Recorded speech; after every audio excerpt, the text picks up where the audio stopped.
Olá, esse daqui é o Como Se Fosse Fácil, um podcast sobre empreender com o pé no chão. Eu sou o Fernando. E eu sou a Maju. E hoje a gente vai falar um pouquinho sobre inovação, mas antes a gente vai introduzir um quadro novo no nosso podcast, que é uma forma de vocês conhecerem a gente um pouquinho. E o quadro se chama Obsessão da Semana. Então, a gente vai falar um pouquinho sobre coisas que a gente tá obcecado durante aquela semana. O que não saiu da sua cabeça essa semana? Não saiu da minha cabeça... Nossa, que vergonha de falar isso. Eu de 14 anos ia querer escavar um buraco, mas academia, véi. Sério? Sério, academia. Meu ex chegou hoje. Ontem eu fui na academia, eu usei strap, eu me senti assim muito bodybuilder, assim, sabe? Tipo, uou, levantando muitos pesos e aumentando os pesos e usando aplicativo de academia e lookinhos de academia. Tipo assim, acho que durante a semana toda, acho que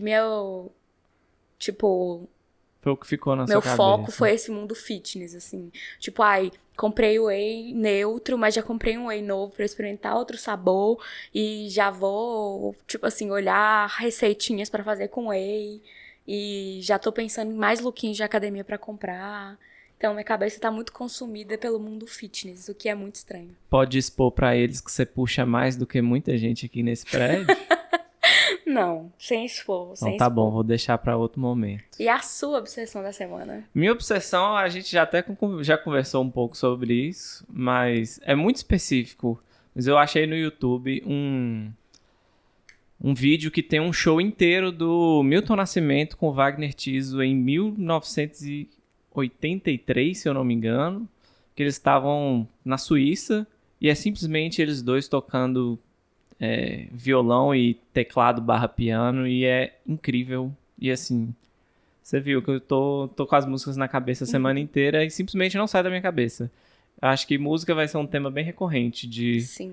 obsessões da semana pra mim. É muito cultzinho. Vamos falar sobre inovação, então. Vamos falar sobre inovação. A gente quis trazer um pouco desse tema porque dentro do mundo do empreendedorismo as pessoas falam muito sobre inovar, sobre o que é inovar, sobre as inovações do mercado e às vezes isso dá um pouquinho de medo, assim, de nossa, vou conseguir inovar? O que é inovar? E muitas vezes a gente associa essa ideia de inovar com computador, com hardware, com software, com coisas de tecnologia, muito ali no digital. E a gente queria desmistificar um pouco essa ideia de inovação necessariamente associada à tecnologia, porque nem sempre a inovação está associada à tecnologia. Hoje a gente tem um mundo que está no hype, na explosão da inteligência artificial, mas eu acho que é importante a gente botar em perspectiva que inovação pode não vir desse caminho aí. A gente teve algumas oportunidades de estar junto com o Sebrae em algumas oficinas, inclusive amo o Sebrae. A gente já falou do Sebrae aqui, né? A gente fala sempre do Sebrae. Sebrae é muito bom. Mas enfim. E a gente percebe pelas experiências das outras pessoas, né, em outras empresas, outros contextos, outros ramos, que muitas vezes a inovação que mais toca o cliente, que mais conquista o cliente, é aquela inovação na sua relação com ele, na relação humana, na parte direta. Às vezes uma metodologia, uma forma de se comunicar, alguma otimização ou simplificação do caminho daquele cliente até o resultado que ele quer alcançar, isso já é inovação e já tem muito valor, mesmo que não tenha nada a ver com tecnologia. Não tem aplicativo, não tem celular, não tem computador envolvido, não tem nada. É só você e seu cliente. Você agiu de uma forma diferente que seus competidores não estão agindo, já é uma forma de inovar. Com certeza. A gente pegou uma definiçãozinha que tem no portal do Sebrae, que é a definição de inovação, e segundo o portal do Sebrae, ela pode ser definida como a criação de algo novo ou a melhoria de algo existente, que é uma parte que normalmente a gente esquece que está ali, né? Então, entender que a inovação ela pode ser a melhoria de um processo que você já tem. Então, se às vezes você já tem um tratamento ali com seu cliente, igual o Fernando falou, e você pode melhorar aquilo ali, isso pode acrescentar muito àquele relacionamento. Então, enquanto o Fernando estava falando sobre isso, eu me lembrei sobre uma experiência que eu tive recentemente, que foi, eu estava buscando um marceneiro para contratar, fazer uma marcenaria na casa da minha avó. E eu entrei em contato com, acho que mais de 10 marceneiros, pouquíssimos nem me responderam, assim. Alguns falaram que não podiam me atender porque estavam muito ocupados, e os que me responderam, os que mais se destacaram foram justamente pelo atendimento, assim. Porque, que é o que foi que a gente acabou fechando, foi porque ele se conectou com a minha família. Ele falou, perto da sua casa eu trabalhei com o Rosenthal Caldeira, que é o meu avô. Então, na hora que ele falou de outras experiências de trabalho dele e tudo mais, a gente reconheceu que ele, na verdade, já tinha trabalhado junto com a minha família quando ele era novo. Então, na verdade, a memória ali, que foi uma forma dele de inovar, né? De conquistar o cliente pela memória. E a gente acabou fechando com ele. Mas um outro... Inovou pela comunicação. Pela conexão, aí, né? exatamente. Forma, né? Uma coisa que às vezes a gente não pensa que é inovação, mas é inovação. É você se conectar ali de uma forma pessoal com o seu cliente. Então, trouxe um certo valor afetivo ali pra minha família e uma coisa de confiança mesmo. Nossa, essa pessoa já trabalhou com a minha família, o pai dela já trabalhou com a minha família e tem uma história ali. Então, vai muito além, assim, de só, vou criar um robô pra poder responder meu cliente no WhatsApp. Às vezes, nem sempre é isso que vai fazer com que você feche mais clientes. Às vezes pode ser uma conexão mais humana e justo o contrário da tecnologia. Pode até ser que algum outro dos marceneiros que você entrou em contato até teve algum contato com a sua família em algum momento, mas você simplesmente não ficou sabendo. Exatamente. Porque ele não teve levantou esse contato. Né? Exatamente. Então, ele acabou falando de várias pessoas. Já trabalhei pra fulano. E uma das pessoas que ele falou foi o meu avô. E aí eu falei, nossa, essa pessoa que você comentou é o meu avô, e é por isso que a gente tá ali perto e tudo mais. Então, foi uma forma dele de inovar, talvez não tão intencional quanto a gente pensa, mas foi um jeito que ele acabou fechando um cliente, né? E um outro que a gente acabou não fechando, por questão de valor mesmo, o orçamento estava um pouco apertado, mas o atendimento também é excelente, me responderam super rápido, me mandaram um orçamento super rápido, e a gente valoriza muito isso, assim. Então, a inovação pode ser coisas bem diferentes, assim, não necessariamente a ver com otimização e coisas mais rápidas. Às vezes, uma coisa mais humana pode inovar muito mais em algum mercado do que o contrário, né? Acaba que cai de novo naquilo que a gente já martelou aqui em alguns outros momentos, que é de se colocar na posição do cliente, né? Acho que certeza. Esse exercício de pensamento, assim, ele traz algumas ideias que podem acabar virando inovação de uma forma muito positiva, né? A gente pode falar do Nano aqui? Ué, pode. A gente, dentro da nossa prática como escritório de arquitetura e de tecnologia, a gente desenvolveu uma ferramenta que ela basicamente é para facilitar a comunicação do arquiteto com o cliente naquelas etapas mais iniciais do projeto, que você ainda está tendo que fazer muitas definições, e é bem focado para o tipo de projeto mais residencial, assim. A gente viu que era uma demanda que os leigos não têm obrigação de entender uma planta técnica de arquitetura. E por mais que a gente tenta humanizar e trazer algumas explicações ali, ainda é uma barreira de comunicação, né? A linguagem é muito, muito específica. Então a gente criou como se fosse um sistema de pecinhas em escala que você consegue visualizar aquele espaço em 3 dimensões e você consegue manipular ali com a mão também. A gente pode trazer um pouco mais sobre isso depois, mas é uma inovação que está atrelada com a tecnologia de alguma forma, mas a origem dela é humana. É você se colocar no lugar daquele outro que está ali com você, entender que ele tem uma dificuldade e que você pode ajudar ele com aquela dificuldade. Com certeza. Acho que o Nano é um projeto que foi construído por nós dois, mas acho que ele partiu muito de mim, assim, de uma conexão que eu tenho, que eu sempre gostei muito do digital. A gente é um escritório focado em tecnologia, a gente adora tecnologia, coisas novas, a gente tá sempre ali se envolvendo, mas eu via que as pessoas acabavam perdendo um pouco essa parte humana, assim. E aí, pra mim, a impressão 3D veio um pouco como isso, assim, de como que eu vou trazer aquilo que eu tô criando no digital pro mundo real. A gente não falou, mas as pecinhas são impressas em 3D. É verdade. Talvez a gente devesse explicar melhor como que funciona o Nano. Isso aí é outro podcast, outro episódio. Tudo bem. Mas acho que esse é o caminho. É um caminho legal, assim, de se pensar em inovação, se colocar na posição do cliente, né? Tem toda uma ciência por trás disso, o tal do user experience e tal, mas acho que é um bom caminho, assim, para se pensar como você pode inovar no seu negócio, né? Com certeza. E mesmo quando a gente está falando em inovação com o digital, acho que muitas vezes a gente vê que o digital ele está tomando a nossa vida, assim, com tanto conteúdo, com tanta coisa, a questão da internet morta e conteúdo só produzidos por inteligência artificial e coisas que a gente não consegue realmente se conectar com as pessoas. E às vezes, talvez o inovar a partir de então seja um pouco resgatar essas coisas, assim. Isso é uma especulação minha aqui do momento que surgiu na minha cabeça, mas quem sabe, né?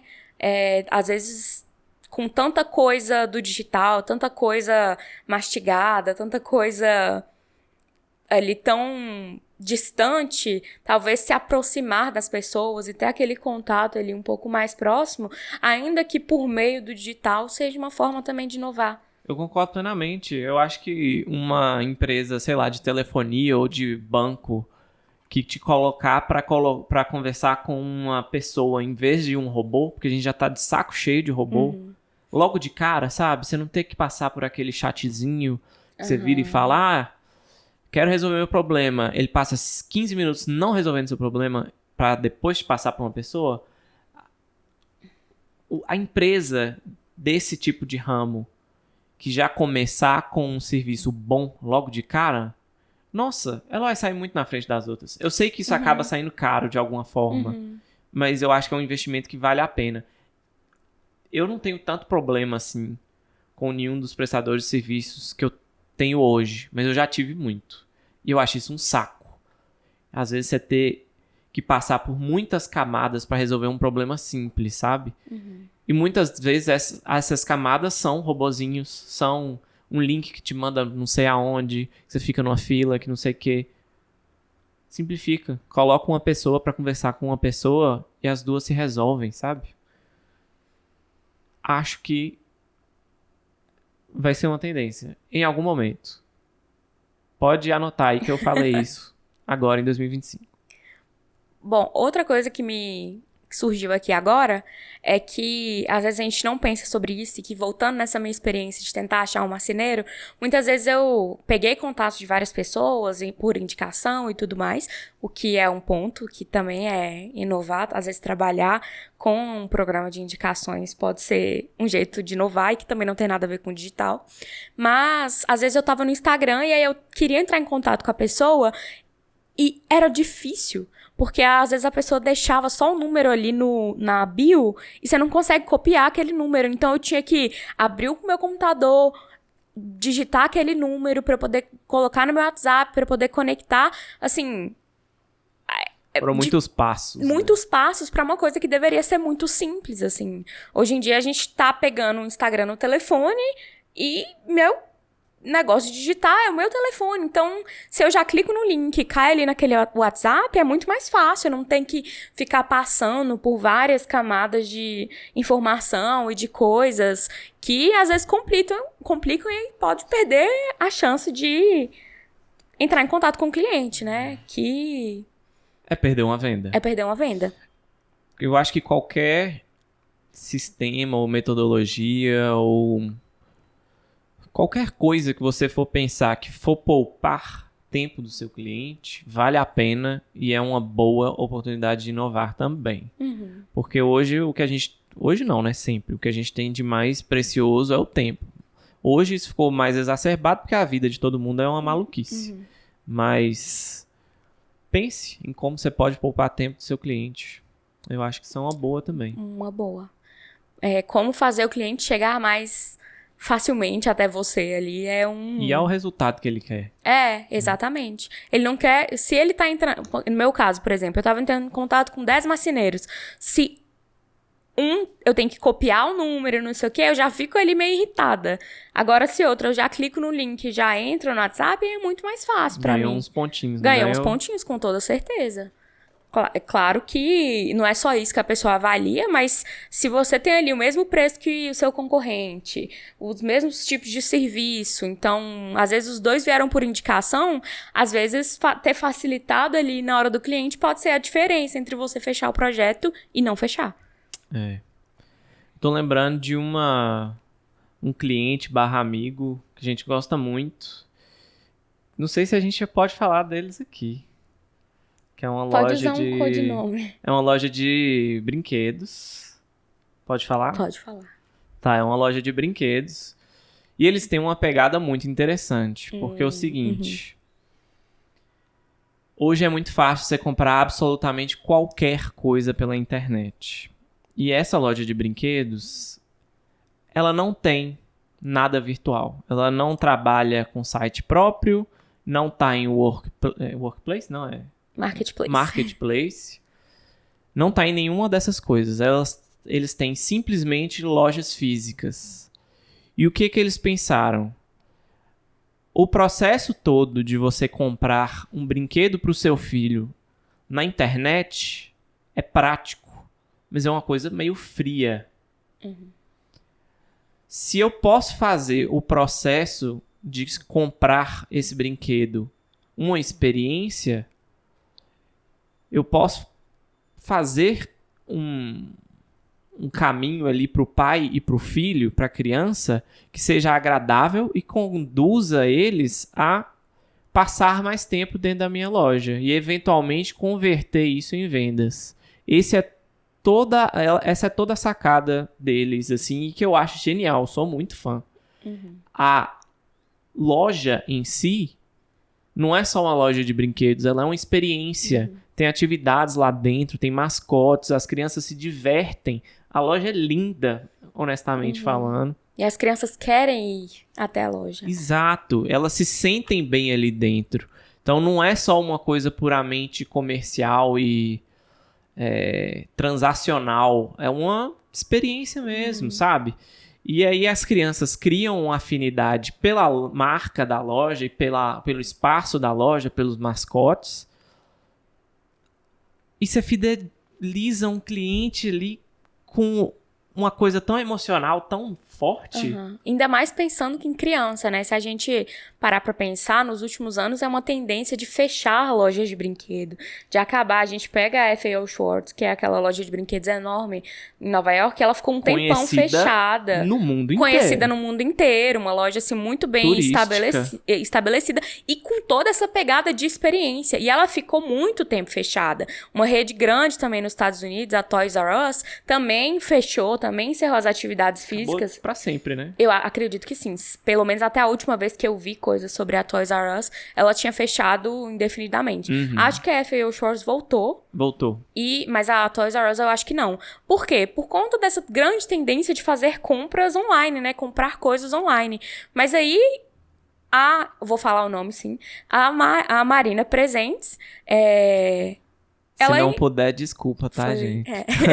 Mas ela inovou trazendo essa experiência da loja física, que era uma coisa que não estava tendo mais, assim, os pais não tinham onde levar as crianças. E aí, tipo, você vai sair com a criança, não tem mais lugar para aquela criança ir. Então, se você percebe esse vazio ali, e que não é um vazio que sempre existiu, né? Foi uma coisa que foi acontecendo, porque as vendas de um lado começaram a cair, que era um lado da loja física, e do outro lado, na loja online, começaram a aumentar. Então, as outras empresas foram saindo. Mas aí, quando as outras empresas foram saindo da loja física, eles viram aquele espaço ali de pensar de uma forma diferente e que é justamente o oposto do digital. Ele não está vendendo em marketplace, ele não está fazendo vendas online, o que é uma coisa que, para quem fala de inovação, parece muito contraintuitivo, né? Tipo, como assim eu vou ir contra a maré tudo digitaliza, tudo é marketplace, tudo é online, vendas online são muito maiores, com muito mais retorno, porque eu não tenho que gastar com aluguel de loja física, com funcionário, não sei o quê. E aí você vê justo o contrário ali, né? E eles não param de abrir loja, então Exatamente. Tá dando certo. Eu acho que isso entra também em uma outra coisa que a gente pode observar, que muitos desses campos têm tendências em movimentos pendulares. Às vezes você tem um movimento muito forte, igual nesse caso para o digital, né? Para vendas online, marketplace, e-commerce e tal. E quando você oferece uma coisa que é justo o contrário desse movimento, isso vira seu diferencial. Também é inovação. Com certeza. E eu acho que a gente vem numa tendência pós-pandemia de, assim, quase que ficar contra o digital e o online um pouco. Eu tô de saco cheio de rede social. Nossa, eu vejo muito. E assim, até nas redes sociais as pessoas estão falando sobre não aguentar mais ficar em redes sociais. Ontem mesmo eu vi um vídeo da Flávia Kalina, que é uma youtuber, tipo, super famosa, que eu assisto há milhões de anos. E ela tava falando justamente sobre isso, que ela tá no YouTube há, sei lá, 16 anos, alguma coisa assim, tipo, muito tempo. E que agora ela tava tendo, tipo, um estágio meio que de burnout e tal, que ela tava suspeitando que ela tinha depressão. E aí ela falou que ela acredita que é porque ela tem passado muito tempo nas redes sociais. E aí que ela tava com essa necessidade. Tipo assim, antes a gente tinha vídeos no YouTube, que eram vídeos longos, que a gente tinha tempo de assistir, processar, e depois a gente desligava e ia pensar sobre aquilo. E esses conteúdos rápidos estão meio que consumindo a cabeça das pessoas. Então, até as pessoas que trabalham ali no digital estão começando a falar sobre o quão isso está fazendo mal. E eu acho que no pós-pandemia também, de que a gente foi meio que obrigado a viver nesse mundo digital, acho que tá todo mundo, assim, meio que cansado disso mesmo, eu vejo que pós-pandemia veio uma tendência muito grande de podcasts, por causa que as pessoas não querem ficar vendo tela o tempo inteiro. Então, é uma forma de consumir um conteúdo, mas sem necessariamente ter que ficar na tela, né? Então, tem várias tendências, assim, que vão contra meio que a corrente. E eu acho que isso é uma forma boa de enxergar a inovação, que não é só o digital, que é uma inovação que vai contra a corrente, que vai contra o que está sendo visto como o único caminho, sabe? E eu acho que isso é importante pensar, assim, que eu não preciso inovar só indo atrás, porque acho que isso é uma coisa interessante, que às vezes a gente acha que a gente tem que ficar correndo atrás meio que do prejuízo, assim, tipo, eu vou correr atrás de colocar inteligência artificial no meu sistema de trabalho, por causa disso, mas será que correr atrás é bom? Talvez ir para um outro lado, você estaria à frente de outras pessoas, sabe? Entra aquele... chama estratégia Blue Ocean, né? A gente já conversou sobre, não sei se aqui, mas é o rolê da Nintendo, por exemplo. A Nintendo inventa uma coisa que não tem nada a ver com os outros competidores, e aí ela vende pra caramba. Às vezes dá certo, às vezes dá errado. No último videogame que ela lançou, né, o Switch, deu muito certo, porque é um videogame híbrido, o PlayStation não faz, o Xbox não faz. Tentaram. Não sei se deu muito certo. Mas... sabe que isso me lembrou uma coisa que eu tava vendo esses dias sobre o Starbucks. Starbucks. O Starbucks tá numa crise muito tensa. A gente já viu aqui no Brasil, onde a gente mora, em Belo Horizonte, houveram algumas unidades que foram de arrasta. E... foram encerradas. Isso. Para os boomers de plantão. E assim, eu vi um vídeo muito legal, explicativo sobre isso.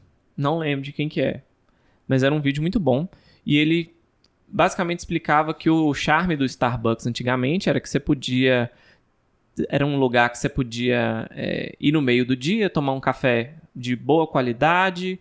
Era um lugar que era aconchegante, que tinha uns sofás gostosinhos pra você se sentir mais quentinho, né? Especialmente em lugares mais frios e tal. Era um lugar que você poderia sentar e passar horas ali trabalhando e tal. Então, tinha uma pegada de um certo conforto atrelado à imagem do Starbucks.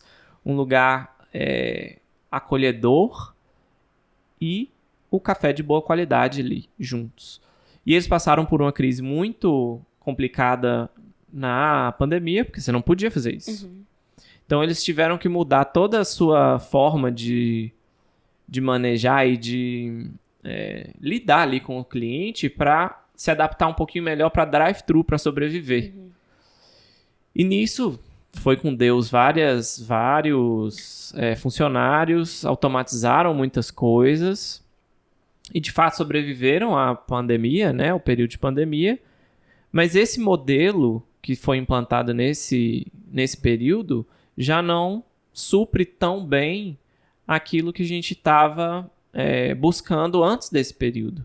Então, hoje, pelo menos os Starbucks que eu conheço, o pessoal não ficava lá trabalhando mais. A gente tinha 2 shoppings aqui em Belo Horizonte. O que já é contra total o modelo de negócios dele inicial. Em shopping não é um lugar pra você sentar com seu notebook, sabe? Eu acho meio estranho. Não. Se você faz isso, desculpa, mas eu acho estranho. Não, é porque é um lugar de muita gente, movimento, muito barulho, né? E tal. Não é um lugar aconchegante, é um lugar mais, assim, acelerado.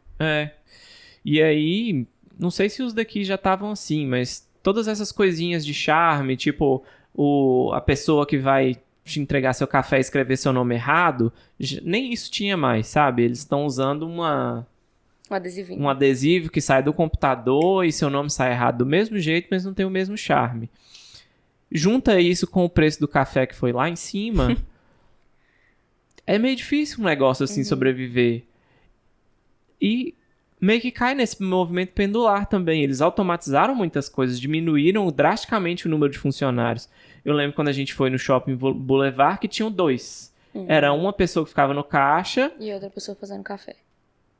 E a pessoa que ficava no caixa também fazia café. Nossa. Então, assim, os empregados ficaram super sobrecarregados, a qualidade do ambiente foi embora, e a qualidade do café, não sei se foi embora, mas ele ficou mais caro. Então, acho que o valor também é, de alguma forma, uma qualidade ali, sabe? E acho que é uma falta de visão mesmo, você ter essa visão crítica e pensar o que é a oferta de valor do meu negócio, o que a pessoa que vai no Starbucks quer buscando do Starbucks, sabe? E eu acho que você falou isso e eu lembrei que acho que essa semana eu vi que eles estavam com uma campanha ou uma política da empresa de voltar a escrever o nome das pessoas nos copos. Sério? Tipo, fisicamente, assim, com a caneta. Então, eu acho que é super isso, assim, de perceber que nem sempre essas inovações muito otimização e tecnologia e tal são boas inovações. Eu acho que elas podem sim ser muito enriquecedoras em muitos momentos, em muitos casos, mas nem sempre. Acho que pode ser um pouco de um tiro no pé. Então tem que também tomar muito cuidado de entender qual que é o momento ali de inovar e no que inovar, né? Às vezes é essa coisa que eu falo de correr atrás, pode não ser muito bom. Porque aí você não tá mais inovando, né? Se você já tá pegando uma tecnologia que já é meio que o padrão ali e vai querer implantar depois e tal, você não tá inovando. Você tá meio que tentando correr atrás ali de alguma coisa que já meio que passou na sua frente e passou despercebido. Então, é importante ter um pouco dessa análise crítica, eu acho, da inovação dentro do seu negócio. Não pode ser só pela coisa que é bonita, pelo que é mais vistoso, porque a tecnologia encanta muito, né? A gente tem que ter um pouco dessa noção de que a gente vê uma impressora 3D, a gente vê um robô, a gente vê uma coisa assim e todo mundo fica encantado. Nossa, que incrível. Mas nem sempre aquilo ali é o que é adequado para sua empresa, para aquele momento, que vai valer aquele investimento. Eu acho que uma boa é sempre pensar como que essa tecnologia vai estar em função do meu cliente, em função da experiência dele. Eu acho que a gente pode falar um pouco também sobre uma coisa um pouco mais interna, que a gente falou muito sobre esse relacionamento com o cliente e tudo mais, mas a inovação também pode vir em processos internos, como você gere sua equipe, como você lida com seus funcionários, como você se relaciona com seus funcionários. Hoje, na hora do almoço, a gente conversou muito sobre isso, sobre como os funcionários são recursos valiosos da empresa, e que eu acho que muitos empresários não têm essa visão de que funcionário é um recurso importante e que é importante você ali ter uma boa relação, cultivar uma boa relação com aquela pessoa, ou com aquelas pessoas, com aquela equipe, e você pode inovar também dessa forma, né? Então, a gente pode até fazer um episódio sobre isso depois. É um assunto. Mas falar, tipo assim, a diferença entre as gerações, então, geração Z não gosta de trabalhar, não sei o quê, os millennials fazem isso, os boomers fazem aquilo, não sei o quê, mas às vezes inovar na forma que você tá lidando ali com o seu funcionário geração Z pode ser uma forma de crescer. Vou fazer um asterisco só pra gente não ser cancelado. Eu sei que ela não pensa assim. A geração Z não gosta de trabalhar sobre as suas condições que você está estabelecendo, tá bom, meu querido? Esse é um assunto bem polêmico. Não é problema da geração, não. O problema é do que tá ao redor. Mas isso é assunto para outro... Isso é um assunto profundíssimo que a gente Será quer entrar. Será que a gente vai ser cancelado na marca de 30 minutos de podcast? Não, hoje não. Hoje não, né? Talvez no próximo episódio em que a gente vai falar sobre gerações e trabalho. Acho que pode ser um tema complexo, mas assim... Os geração Z vão adorar. Ou não, né? Acho que sim. Talvez. Acho que os boomers que vão cancelar a gente na internet. Não sei. Vamos ver, né? Às vezes a gente joga uma estratégia aí de rage bait e faz as pessoas cancelarem a gente e viraliza, vamos ver. É uma boa. Então, se inscreva no nosso canal, deixe sua avaliação no Spotify. Assina o pod aí, não sei como é que faz, mas... Envia pros seus amigos, pra todo mundo cancelar a gente. Tá brincando? Por favor, não cancele a gente. Eu sou sensível. Acho que é isso então, né? Acho que é isso. Muito obrigada pela atenção e espero que vocês tenham gostado. Comenta um pouquinho sobre alguma inovação que pode ter sido da sua empresa ou de alguma outra empresa que você tenha entrado em contato, para a gente poder discutir um pouquinho sobre formas de inovação que não sejam necessariamente no digital, mas pode comentar no digital também, que eu acho que é interessante a gente trocar figurinhas sobre isso, afinal esse é o objetivo do nosso podcast. E até a próxima. Até a próxima. Tchau, tchau.